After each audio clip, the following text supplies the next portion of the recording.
Tinapay mula sa langit.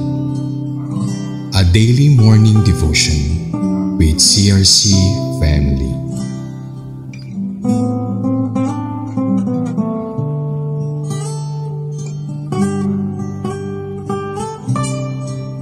Maganda at mapagpalang umaga po sa ating lahat. Ako po si Pastor Letimier ng CRC Makati. Ang atin pong pagbubulayan sa umagang ito ay sa aklat ng Bilang, Kabanata 8, talata 1 hanggang 3, na ang pamagat ay ang pag-aayos ng mga ilaw, sa English po, setting up the lamp. Bago po natin pag-aaralan ang mga salitang ito, tayo po muna ay manalangin. Aming Ama na nasa langit, kami po ay lumalapit sa iyo at nagpapakumbaba. Humihiling na iyong patnubay at gabay sa aming pag-aaral ng iyong mga salita. Ipagkaloob mo po sa akin ang iyong karunungan, na sa ganon ay maipahayag ko ng maayos ang iyong mga iparating sa amin. Ito po ang aming panalangin sa pangalan ng iyong anak na si Jesus, na aming Panginoon at tagapagligtas, at sa pagkikipag-isa ng banal na Espiritu. Amen.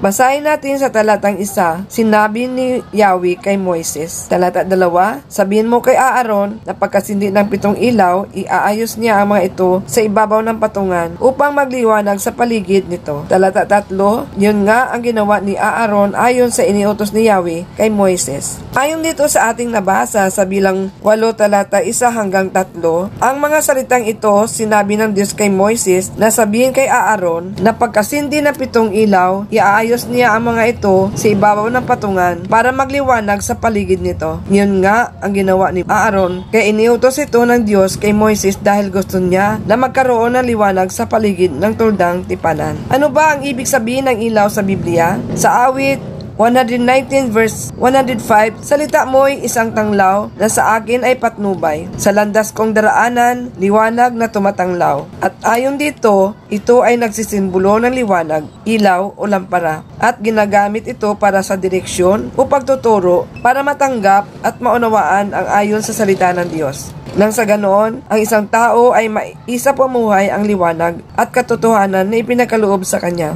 Ayon din sa Mateo chapter 5 verses 15 to 16, verse 15, wala din namang taong nagsindi ng ilaw at pagkatapos ay inilagay iyon sa ilalim ng malaking takalan. Sa halip, inilagay iyon sa talagang patungan upang matanglawan ang lahat ng nasa bahay. Verse 16, gayon din naman, dapat ninyong paliwanagin ang inyong ilaw sa harap ng mga tao upang makita nila ang inyong mabubuting gawa at papurihan ang inyong Ama na nasa langit. Sa iba't ibang kultura at pananampalataya, ang ilaw ay nanatiling tanda ng pagtitiis at pananatili sa mga naranasang pagsubok sa buhay. At ito rin ang nagbibigay lakas sa kanilang pagninilay at pagmumuni-muni sa kanilang pananampalataya.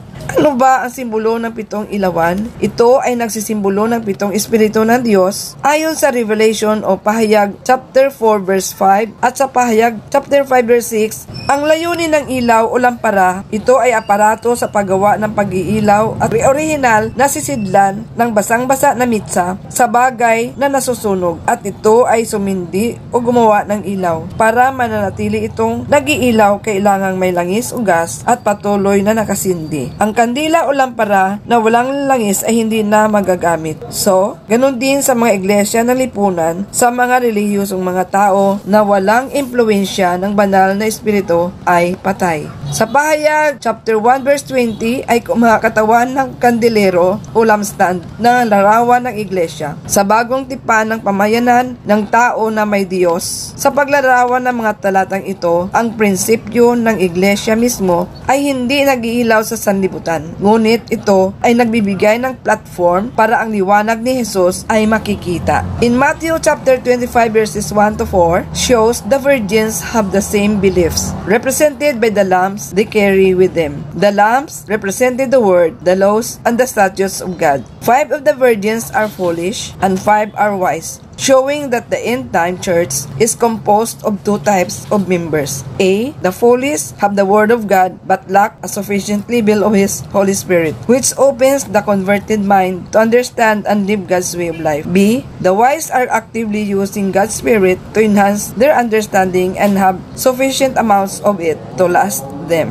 Conclusion: the spirit of a man is the lamp of the Lord, searching all the inner depths of His heart. This verse declares that our spirit man is what God uses to enlighten us. Hallelujah. Tayo po ay manalangin. Panginoon, maraming salamat po sa kapahayagan mo sa amin sa umagang ito ng patungkol sa pag-aayos ng mga ilaw. Nawa, patuloy mo kaming gabayan, patnubayan sa araw-araw ng aming pamumuhay sa mundong ito. Ikaw ang magsilbing ilaw sa aming daraanan nang sa ganon ay hindi kami madarapa. Maraming salamat po sa kasagutan ng aming mga panalangin. Maingat po namin na ibinabalik sa iyo ang papuri at pagsamba at pagdakila sa pangalan ng iyong anak na si Jesus na aming tagapagligtas at sa pakikipag-isa ng Banal na Espiritu. Amen. Muli, inananyahan po namin kayo na subaybayan ang programang ito na tinapay mula sa langit tuwing alas 5:30 ng umaga. Maaari niyo rin po itong i-like at i-share para rin sa iba na sila ay mapagpala ng Diyos. God bless us all. Amen. To God be the glory.